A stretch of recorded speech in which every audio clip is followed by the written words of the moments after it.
tisa tu tayari kuwakariria shairi lenye mada kama hao.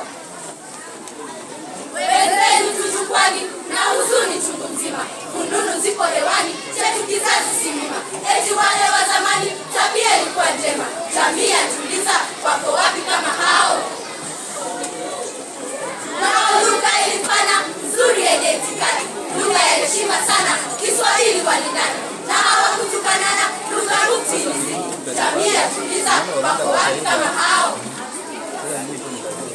Wenye umoja shuleni kwa pamoja lishikana, hata mgonjwa kwa bweni lisaidiwa bayana, na mwanafunzi mgeni lisaidika kwa sana.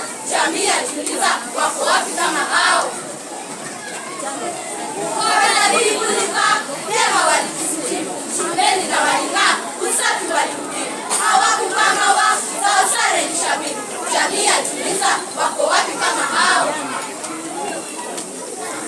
Imefika wakati wetu, wanasema twenda Kongo, tabia ilikuwa mwitu, twazamisha chetu chombo, maadili tele kutu, twachafua yetu nembo. Jamii yajiuliza wako wapi kama hao? Ni wapi tuliteleza, kizazi kinapotoka, walimu tunawabeza, jamii imechoka. Ni sisi twajiumiza, tujaribu rekebika. Jamii yajiuliza wako wapi kama hao?